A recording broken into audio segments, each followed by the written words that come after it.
mengingatkan kepada umatnya, lau kharajtum ila ardil habasyah fa inna biha malikan la yuzlamu indahu ahad.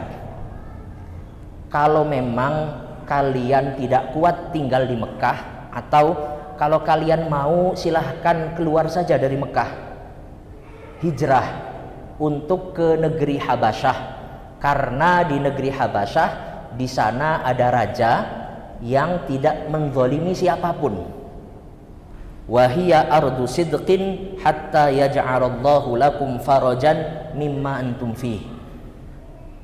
Karena Habasyah itu negeri yang baik sampai kalian menemukan solusi dari kondisi dan permasalahan yang kalian hadapi. Namun perlu diingat, negeri Habasyah di mana Nabi memerintahkan sahabatnya untuk hijrah itu bukan negeri yang dihuni oleh komunitas muslim, bukan negeri yang dihuni oleh pemimpin muslim. Maka guru kami Syekh Ali Jum'ah mengarang satu kitab namanya At-Ta'ayush, hidup damai, hidup berdampingan, meniru dari apa yang pernah dialami oleh Rasulullah, bahwasanya seorang muslim itu bisa hidup di empat model negara. Yang pertama adalah model ketika Nabi hidup di Mekah, di mana Nabi hidup di Mekah, di sekeliling Ka'bah dipenuhi dengan berhala. Bahkan dalam riwayat diceritakan jumlah berhalanya ada 360. Orang-orang melakukan berbagai kemusyrikan, melakukan berbagai kemaksiatan di Mekah ketika sebelum Nabi hijrah. Namun Nabi tetap hidup di sana, hidup berdampingan bersama orang dan masyarakat sekitar. Maka ini bisa dipraktekkan untuk orang-orang yang hidup di minoritas muslim, dengan pemimpin yang non muslim, dengan mayoritas yang non muslim. Maka bisa dipraktekkan apa yang Nabi alami di periode Mekah ketika Nabi berdakwah awal. Yang kedua, Nabi memerintahkan sahabatnya untuk hijrah ke Habasyah. Habasyah ini bukan negara muslim, tetapi negara orang-orang yang dipimpin Nasrani, dengan mayoritas orang-orang beragama Nasrani.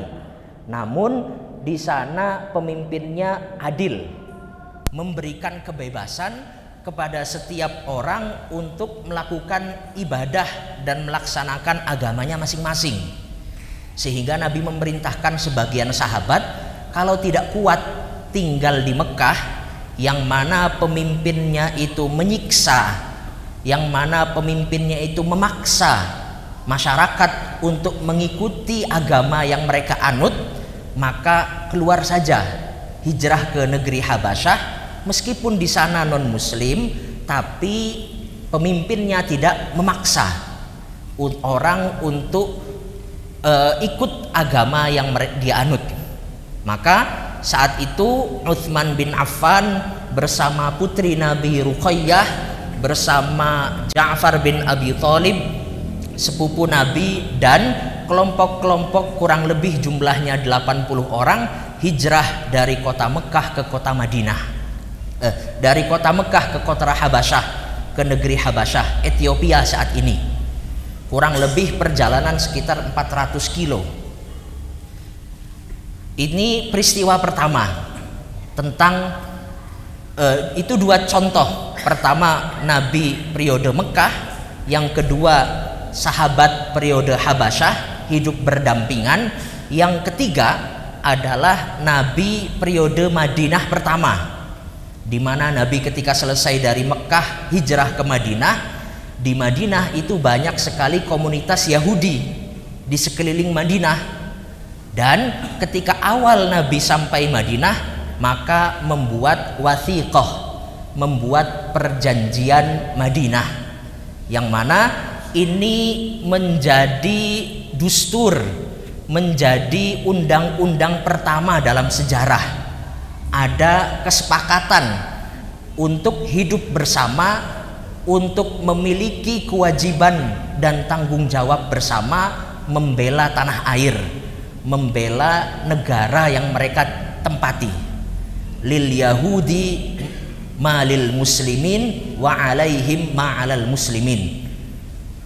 Orang Yahudi memiliki haknya sebagaimana orang Muslim, mereka juga memiliki kewajibannya sebagaimana orang Muslim. Hak masing-masing adalah untuk melakukan ibadahnya tanpa diganggu oleh yang lain. Kewajibannya adalah membela negara, membela tanah di mana mereka tinggal. Kemudian periode keempat adalah periode Madinah kedua, setelah mayoritas Yahudi diusir dari Madinah, sehingga di kota Madinah hanya dihuni oleh mayoritas Muslim dan sebagian kecil orang-orang non-Muslim yang ada di situ. Sebagai bukti misalnya, bahkan sebelum Nabi wafat, orang Yahudi ada yang tinggal di Mekah. Nabi wafat itu Nabi masih punya hutang gandum, yang digadaikan adalah baju perangnya. Hutangnya sama orang Yahudi, menunjukkan orang Yahudi ada di Madinah. Sampai-sampai Nabi ketika ingin berhutang untuk kebutuhan keluarganya, menggadaikan baju perangnya kepada orang Yahudi yang ada di Madinah. Kenapa tidak meminta kepada sahabat? Mungkin dalam hal ini kalau Nabi minta ke sahabat, sahabat nggak mau yang ngasih utang, dikasih saja untuk Nabi. Orang ini adalah makhluk yang paling dicintai oleh para sahabat, manusia yang paling dicintai oleh para sahabat. Dan Nabi ingin menjelaskan syariat, ingin menjelaskan hukum, bahwasanya minjam, hutang piutang kepada non muslim itu boleh, dan itu dilakukan oleh Nabi sendiri. Kemudian peristiwa kedua yang terjadi di bulan Rajab adalah peristiwa mengenai Isra dan Mi'raj. Meski Isra Mi'raj ini kemudian ulama berbeda pendapat terjadinya di bulan apa. Apakah sebagian berpendapat Isra Mi'raj terjadinya pada tanggal 27 Rabiul Awal, sebagian yang lain mengatakan ini terjadi pada bulan Ramadan. Namun sebagian lagi ada yang mengatakan Isra Mi'raj terjadinya pada bulan Rajab tanggal 27, dan itu yang dijadikan tolak ukur oleh mayoritas muslim saat ini dalam melaksanakan perayaan Isra Mi'raj, yaitu dilaksanakan pada bulan Rajab tanggal 27. Ini Isra Mi'raj itu diawali dengan kisah yang sangat menyedihkan, sampai-sampai Nabi sendiri menamakan tahun itu dengan Amul Huzni, tahun kesedihan, di mana setelah Nabi berdakwah mendapatkan penolakan dari orang Quraisy, kemudian mereka memboikot, mereka mengembargo, tidak mau membeli barang-barang produk yang dibuat oleh orang muslim, tidak juga menjual makanan pokok kepada mereka, tidak mau menikahkan laki-lakinya dengan orang muslim, juga tidak mau menikahkan anak perempuannya dengan orang muslim.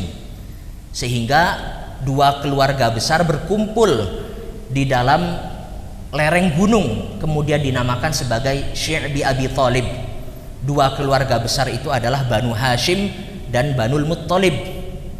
Mereka diembargo, diboikot kurang lebih selama 3 tahun, sampai semua harta Khadijah habis untuk mencukupi panganan pokok yang dibutuhkan oleh masyarakat.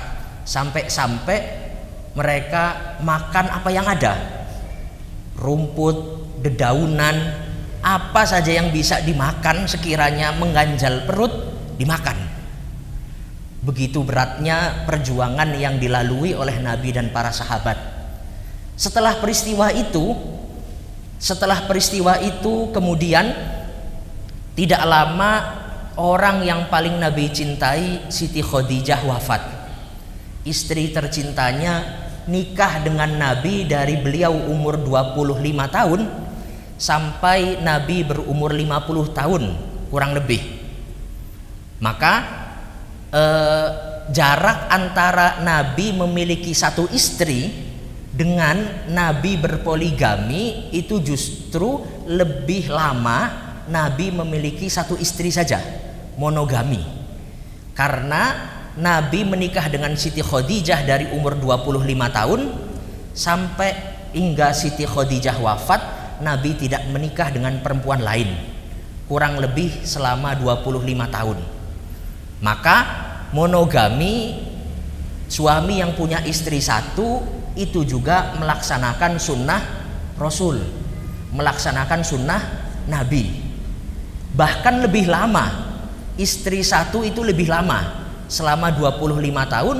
Adapun Nabi poligami itu di periode Madinah akhir, kurang lebih selama 10 tahun terakhir, dari mulai tahun 1 Hijriah hingga tahun 10 Hijriah, atas perintah Allah, karena hikmah yang Allah kehendaki Nabi untuk menikah dengan istri-istrinya yang jumlahnya yang disepakati ada 11 perempuan,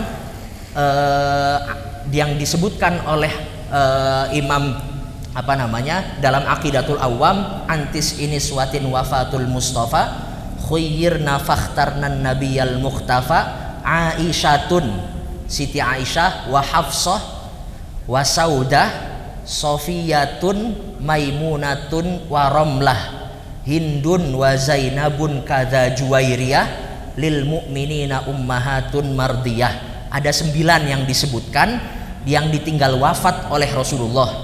Namun ada 2 istri yang wafat duluan ketika Nabi masih hidup, yaitu Siti Khadijah dan Siti Zainab binti Khuzaimah. Maka istri Nabi yang namanya Zainab ada 2, Zainab binti Khuzaimah dan Zainab binti Jahshin. Kemudian tidak lama, di sebagian riwayat disebutkan 3 hari, di riwayat lain 1 bulan 8 hari. Orang yang memberikan pengaruh besar kepada jalannya dakwah Nabi meninggal, yaitu Abu Thalib, pamannya yang membarengi Nabi sejak Nabi umur 12 tahun, dirawat dari kecil sampai ketika Nabi diangkat menjadi Rasul. Abu Thalib setia mendampingi Nabi hingga akhirnya umur Nabi kurang lebih 50 tahun Abu Thalib wafat di tahun yang sama. Maka selama Abu Thalib hidup, ketika Nabi berdakwah, orang Quraisy itu tidak ada yang berani nyentuh fisiknya Nabi, tidak berani, karena Abu Thalib adalah pemimpin di Quraisy, dihormati oleh kaumnya. Maka semua hadis, semua riwayat yang menceritakan Nabi diazab fisiknya itu terjadi setelah wafatnya Abu Thalib, di mana Nabi dicekik, di mana Nabi lagi sholat di depan Ka'bah, ditimpah dengan jeroan onta di atas Nabi. Kemudian Nabi lagi sholat, Abu Jahal mau menjatuhkan batu besar, namun kemudian Abu Jahal tidak melihat Nabi, yang dilihat adalah singa yang mau menerkam dan lain-lain. Semua peristiwa yang menyentuh fisik Nabi itu terjadi setelah wafatnya Abu Thalib. Maka tahun ini dinamakan sebagai Amul Huzni. Namun Amul Huzni bukan gara-gara 2 sosok ini wafat, bukan, tetapi gara-gara kesulitan Nabi untuk berdakwah. Karena yang biasanya mendapatkan perlindungan baik di dalam rumah ataupun di luar rumah dari Siti Khadijah dan Abu Thalib, ketika 2 sosok ini wafat, Nabi mendapatkan berbagai macam tekanan. Kemudian Nabi sampai hijrah ke Thaif. Bayangkan Nabi hijrah ke Thaif Jarak dari Mekah ke Taif itu kurang lebih 110 km. Kalau mau hitungan di sini dari Bakauni sampai metro, jalan kaki. Berdua Nabi dengan Zaid bin Harithah, jalan kaki. Kenapa Taif dipilih oleh Nabi?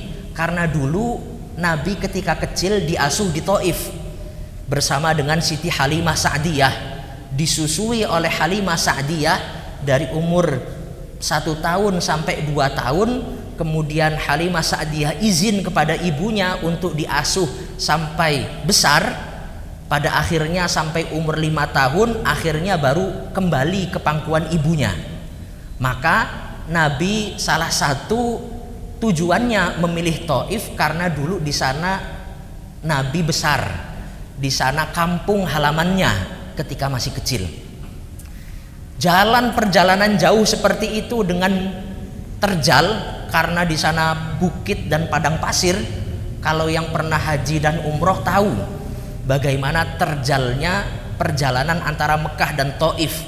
Kalau sekarang pakai bis, kalau zaman dulu Nabi jalan kaki berdua dengan kondisi yang begitu menyulitkan zaman itu.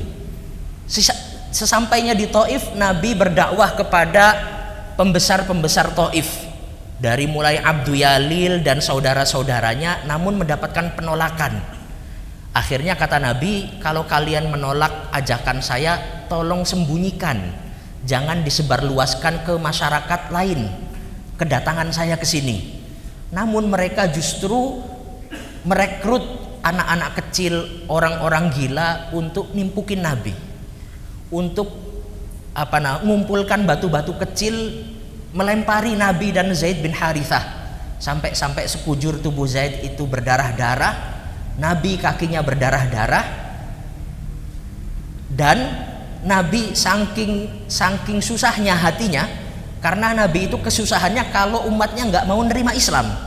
La'allaka bakhi'un nafsaka alla yakunu mu'minin, kata Allah, mungkin kamu itu seperti orang yang mau bunuh diri, mau mencabut nyawanya kalau umatmu nggak mau diajak beriman, diajak masuk Islam nggak mau. Yang merasakan sakit itu Nabi, yang merasakan kesulitan itu Nabi. Kemudian Nabi sampai saking bingungnya, saking sedihnya, jalan kaki sampai nggak tahu arah, sampai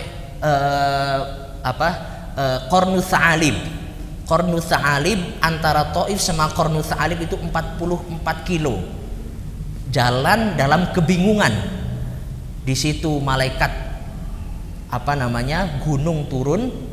Kata malaikat gunung, saya diperintahkan Allah untuk taat kepada apa yang engkau perintahkan wahai Nabi Muhammad. Bahkan malaikat gunung ini menawarkan, kalau mau an utbiqa alaihim al-akhshabain, kalau mau orang-orang Taif ini saya gencet aja pakai 2 gunung yang ada di daerah mereka, saya lakukan, kata malaikat gunung. Nah, di sini rahmatan lil alaminnya Nabi terlihat. Nabi diberlakukan seperti itu, namun sikap Nabi, kata Nabi, la'allallaha an yukhrija min butunihim man ya'budullaha wa la yusyriku bihi syai'a. Enggak, jangan. Saya justru berdoa semoga Allah mengeluarkan dari keturunan orang-orang ini, orang yang mau menyembah Allah, orang yang mau masuk Islam. Makanya Islam itu prinsipnya adalah selalu memiliki harapan. Liman kana yarjullaha wal yaumal akhir. Memiliki harapan. Kalau masyarakat sekarang belum menerima, mungkin masyarakat keturunannya yang akan menerima. Maka tidak heran dalam Islam bapaknya kadang preman, anaknya hafal Quran. Atau misalnya dulu Abu Jahal memusuhi Nabi, punya putra namanya Ikrimah menjadi panglima dalam menyebarkan Islam. Begitu juga dengan Walid Walid bin Mughirah, pembesar orang Quraisy, memusuhi Nabi, namun punya anak namanya Khalid bin Walid, masuk Islam, menjadi tentara yang termasuk yang paling banyak menaklukkan kota-kota, mengajak orang-orang masuk Islam. Setelah semua peristiwa itu, kemudian Nabi sampai Mekah, Nabi kemudian melakukan perjalanan Isra dan Mi'raj. Isra di dalam surat Al-Isra diawali dengan subhanalladzi, menunjukkan perjalanan ini bukan perjalanan yang bisa diukur oleh hukum dunia, karena perjalanannya terjadi begitu cepat. Makanya diawali dengan subhanalladzi asra, maha suci Allah yang mengajak, yang menggandeng nabinya atau hambanya untuk melakukan perjalanan Isra minal masjidil harami ilal masjidil aqsa, menunjukkan adanya kaitan erat antara dua masjid ini, yaitu Masjidil Haram dan Masjidil Aqsa. Semoga saudara-saudara kita yang di Masjidil Aqsa diberikan kekuatan oleh Allah. Semoga musuh-musuh Allah diberikan kerusakan, diberikan siksanya cepat ataupun lambat. Subhanalladzi asra bi'abdihi laila. Isra itu adalah perjalanan malam dari Baitil Haram ila Baitil Maqdis, terjadi di malam hari. Sesampainya di Baitil Maqdis, kemudian Nabi berkumpul dengan para nabi dan para rasul, semuanya kumpul di Baitil Maqdis. Nabi jadi imam, sholat sunnah. Birruhi wal jasad mungkin, atau birruhi saja mungkin. Dikumpulkan karena di riwayat dijelaskan semua nabi kumpul di Masjidil Aqsa, kemudian Nabi disuruh menjadi imam oleh malaikat Jibril. Maka Nabi, meskipun Nabi terakhir yang Allah utus, namun hakikatnya beliau adalah imamul mursalin, pemimpinnya para rasul dan para nabi. Maka nanti di padang mahsyar yang memiliki hak untuk memberikan syafaat adalah Rasulullah. Kunci surga itu Rasulullah yang pegang. Surga itu nanti yang buka adalah Rasulullah sendiri. Dan jatahnya masuk surga, kata Nabi dijelaskan, ahlu surga itu ada 120 sof. Ada 120 sof. Jatahnya umat Nabi itu 80.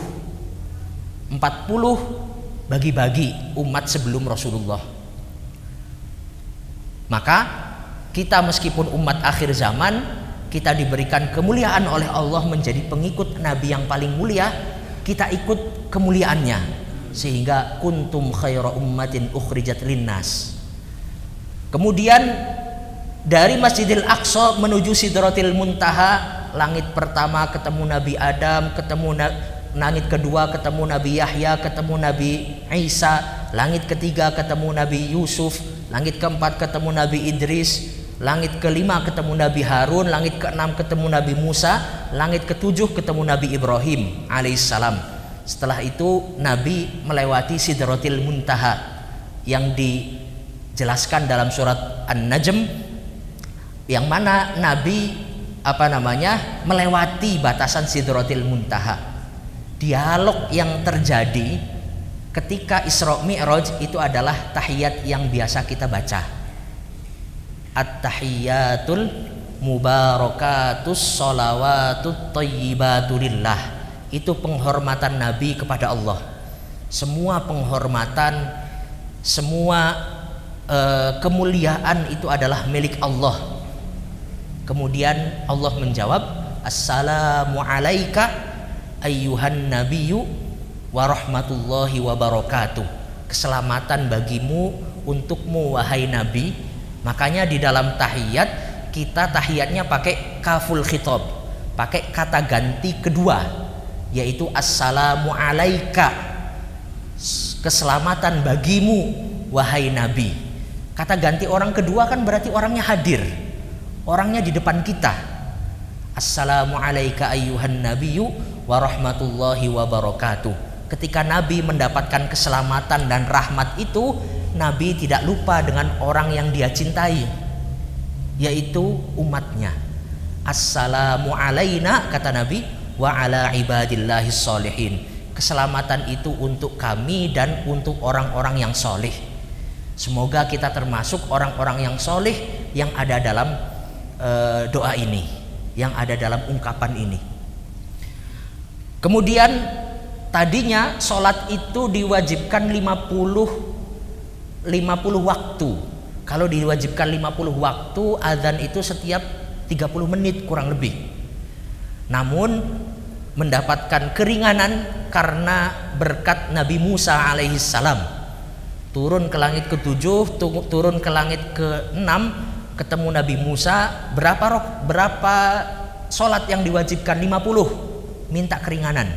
Nabi bolak-balik, setiap ke atas itu dikurangi 5 sampai bolak-balik 9 kali, terakhir akhirnya 5. Singkat cerita, dan itu yang dibawa hadiah oleh Rasulullah dalam peristiwa Isra dan Mi'raj. Maka kewajiban sholat satu-satunya dalam rukun Islam yang tidak bisa gugur. Syahadat, kita sebagai orang muslim dilahirkan dari bapak dan ibu muslim, tidak wajib syahadat, hanya sunnah ketika baligh untuk memperkuat keimanan. Tapi kita sudah muslim sejak lahir. Zakat, banyak orang yang tidak memiliki harta nisab dan haul sehingga tidak kewajiban zakat, apalagi haji. Adapun puasa, untuk orang yang lansia, untuk orang yang penyakit kronis memang tidak mampu untuk melaksanakan puasa, maka gugur kewajibannya bagi mereka, cukup membayar fidyah. Kalau memang tidak mampu, sudah lansia atau memiliki penyakit kronis, maka sholat satu-satunya kewajiban yang tidak gugur kapanpun, dimanapun, kecuali orangnya mati atau gila. Kalau nggak bisa diri, duduk. Kalau nggak bisa duduk, boleh berbaring. Kalau nggak berbaring, pakai isyarat mata. Kalau tidak bisa, pakai isyarat hati. Bahkan dalam peperangan pun ada tata caranya, namanya sholatul khauf, sholat dalam peperangan, dimana kalau sudah ishtidadul harbi, pedang ketemu pedang, sholatnya sebisanya, sambil lari, sambil teriak-teriak, sambil naik kuda, sambil nangkis, sambil nyerang, dan seterusnya. Sholat tidak gugur kapanpun. Maka ulama mengatakan as-sholatu mi'rajul mu'min. Kalau Nabi ada peristiwa mi'raj untuk berbincang langsung dengan Allah, maka hadiahnya itu adalah sholat untuk kita semua. Sholat itu sebagai mi'rajul mu'min, cara kita untuk naik, berbincang, untuk bermunajat dengan Allah adalah dengan sholat. Di dalam sholat kita bermunajat kepada Allah dan seterusnya. Kemudian peristiwa ketiga yang terakhir adalah Ghazwatul Tabuk. Ghazwatul Tabuk itu perang yang sangat berat, dan perangnya ini perjalanannya lebih jauh lagi. Dari kota Madinah ke kota Tabuk itu dekat Yordan. Kurang lebih perjalanannya sekitar 680 kilo. Kurang lebih itu perjalanan dari Merak ke Jogja. Dari Merak ke Jogja itu jaraknya kurang lebih perjalanan jauh. Nabi menghadapi tentara Romawi, musim panas, jaraknya jauh, musuhnya itu negara Agdidaya, negara superpower, dan biayanya kurang, biayanya pas-pasan. Maka di dalam Al-Quran perang Tabuk dinamakan sebagai fi sa'atil usroh, dalam kondisi yang sulit karena jaraknya jauh, musuhnya besar, biayanya nggak ada. Maka Sayyidina Utsman dalam peperangan ini mensedekahkan 300 onta lengkap dengan makanan dan pedangnya untuk dibawa perang. Abu Bakar mensedekahkan semua hartanya. Kalau Umar bin Khattab mensedekahkan setengah dari hartanya. Singkat cerita, ini dalam peperangan Ghazwatul Tabuk, perjalanannya jauh. Di sana namun tidak terjadi adu fisik. Sebelum ketemu, orang Romawi lari duluan. Kemudian Nabi pulang. Salah satu hadis di dalam Ghazwatul Tabuk ini, inna bil madinati la aqwaman masirtum masiron wala qata'tum wadiyan illa kanu ma'akum. Kita perjalanan jauh itu di Madinah ada orang-orang yang pahalanya sama kayak kita, kata Nabi. Mereka nggak ngapa-ngapain di Madinah, tapi mereka mendapatkan pahala yang sama dengan kita gara-gara niat. Maka kalau orang yang belum bisa untuk berbuat baik dengan kondisi yang dia miliki, harus ada niat di dalam hatinya. Kalau saya memiliki kemampuan untuk berbuat baik, berbuat. Karena ada orang-orang di Madinah tidak ikut dalam perang Tabuk, namun mereka mendapatkan pahala yang sama sebagaimana yang didapatkan oleh Rasul dan para sahabat. Habasahumul marad, kata Nabi. Mereka nggak ikut perang gara-gara sakit, gara-gara kondisi fisik, tapi mereka niat mau berangkat perang, nggak ada biaya. Mau berangkat perang, kondisi fisiknya tidak memungkinkan. Maka yang namanya kebaikan itu tidak terputus pada kemampuan yang dimiliki seseorang, bisa diniatkan dengan keniat yang baik meskipun kemampuan yang dimiliki belum memenuhi syarat dan kriteria. Maka cukup sekian yang bisa disampaikan. Kurang lebihnya peristiwa penting yang terjadi tadi, singkatnya yang pertama adalah hijrah para muslimin dari kota Mekah ke kota Habasyah tahun 5 Hijriah. Kemudian peristiwa Isra dan Mi'raj itu kurang lebih 1 tahun atau 2 tahun sebelum Nabi hijrah, tahun 11 kenabian atau 12 kenabian. Kemudian yang terakhir adalah perang Tabuk, itu terjadi pada tahun 9 Hijriah. Semua itu salah satunya ulama menulis tentang kesehatan Nabi. Nabi itu di umur yang sudah tidak muda tetap mampu untuk melaksanakan perjalanan jauh, baik itu ditempuh dengan jalan kaki atau ditempuh menggunakan kuda dan onta, yang mana itu sama-sama melelahkan.